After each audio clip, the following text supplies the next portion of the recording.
ng durian. Yayain niyo po sila. Ano po pangalan ng tindahan niyo? Sandra, fruit stand. O yun, yayain niyo po. Sa salita niyo.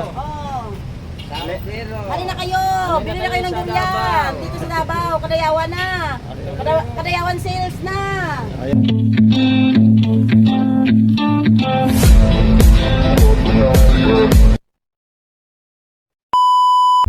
Oh brother, maraming salamat. Kasama. Ingat ha. At yun na nga guys, nagpaalam na ako kay Kuya Taxi Driver.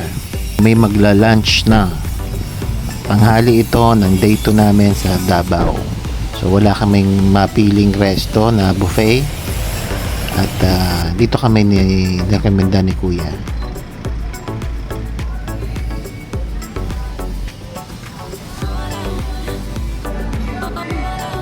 Dito sa backstage, parang mini restaurant siya. Okay naman din, Filipino food, malinis and masarap at affordable pa. Kasi dito nga pala sa Davao guys, pag gusto niyo mag-buffet, parang sa Manila din, yung iba around 5 o'clock o 5:30 in the afternoon. So hindi na namin maantay yun kasi this around 2:30 in the afternoon. Yan. Napakasarap naman po. Inabot na kami ng 250 dito guys. At nung natapos na nga kami mag-lunch, namali kami ng konting sweets. Ayun na nga si ate, inabot na nga sa atin ang ate pinamili. Hello ate, kung sino ka man, God bless you. Very friendly. God bless ate. Eto, nagpapatunaw kami ng kinain. Ikot-ikot muna, lakad-lakad saglit.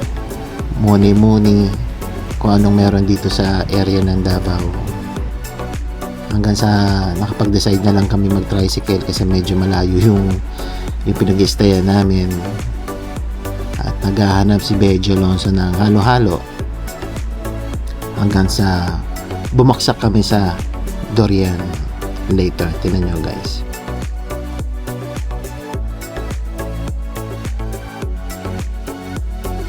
Bukas.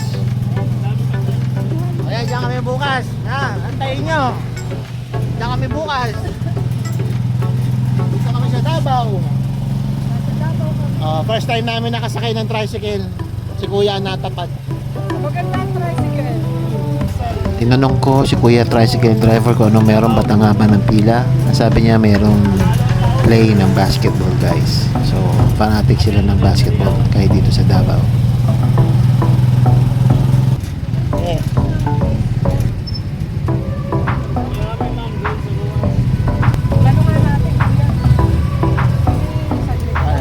Alam mo kung magkano lahat yan? Magkano yung durian? Ate, magkano lahat? Yan.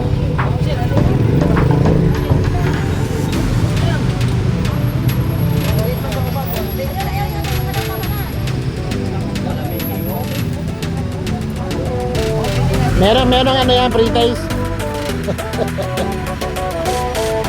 Durian.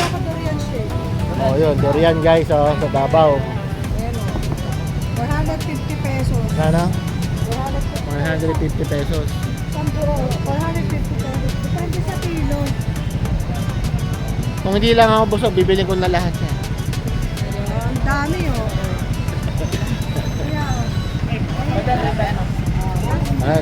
Durian. Para maganda. Oh, ayan oh. Ito oh. Parang ilalagay pa lang oh. Bagong dating.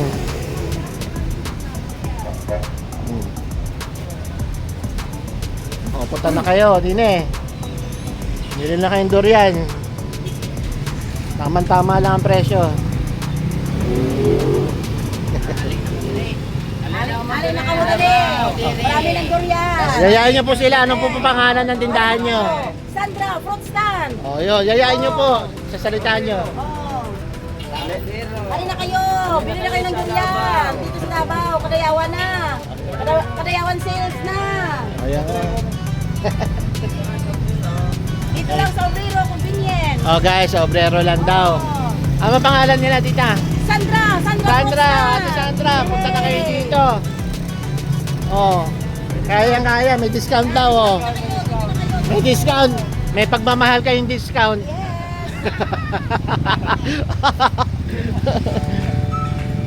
Salamat po, salamat.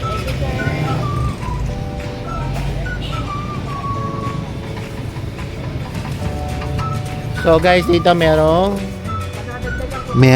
durian shake guys. So, first time kong nakatikim ng durian shake kasi I'm not familiar with that.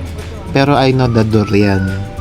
Kaso hinay-hinay lang ng konti guys kasi muna daw kuya, napapagod. medyo pag napadamay ang kain nyo nito, medyo mainit sa katawan. So mga hindi pa sanay o aware, Sumabog ang ano mo yan. tips lang guys. Sobrang dami eh. Sumabog ang tiyan. Hindi naman nakakasabog ng tiyan, oh kuya. Hindi naman. Mainit sa katawan, parang alak. Ah, ganon. Saan ang tayo yung mga durian dito? Saan lugar? O, dito lang yan, sa Goto Forever. Meron silang kasamang durian. May libreng durian ho kayo pag napunta kayo dito sa Goto Forever. Sa pangarap, guys. Ano yung gata?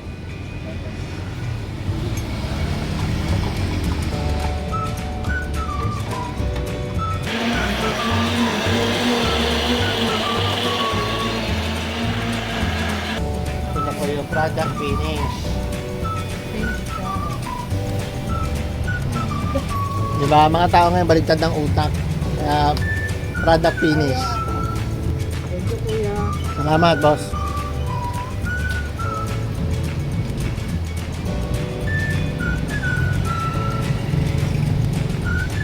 Ika, salamat. Bye-bye.